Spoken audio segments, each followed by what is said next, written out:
ఇప్పుడు ice cream అడిగే నా చిట్టి తల్లి ఫస్ట్ టైం నన్ను రాగానే పకోడా అడిగింది. అదేనండి పకోడీ. నేనైతే షాక్ అయిపోయాను. ఇక కూతురు అడిగితే ప్రాణమే ఇస్తాం. పకోడీ చేయలేమా? వెంటనే కిచెన్‌లోకి వెళ్ళిపోయాను. నా స్టైల్‌లో పకోడీ ఎలా చేస్తానో ఈ వీడియోలో చూసేయండి. ఇక్కడ నేను పాలకూర పకోడీ అయితే చేస్తున్నాను. ఆకుకూరలు తినని వాళ్ళకైతే ఇలా చేసి పెట్టండి. ఇక్కడైతే నేను ఒక 4 ఆనియన్స్ సన్నగా కట్ చేసి తీసుకున్నాను. ఒక పచ్చిమిర్చి కట్ చేసి వేసుకున్నాను.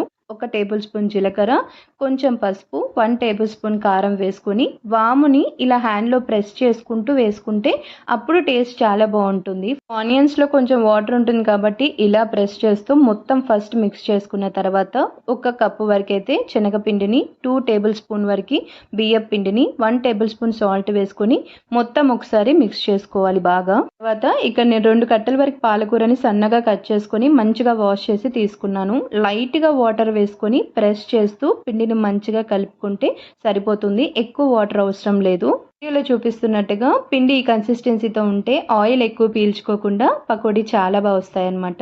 ఇక్కడైతే కడాయి పెట్టుకొని కొంచెం ఆయిల్ తీసుకొని మీడియం ఫ్లేమ్‌లో పెట్టుకొని మంచిగా పకోడీలాగా వేసేసుకున్నాను.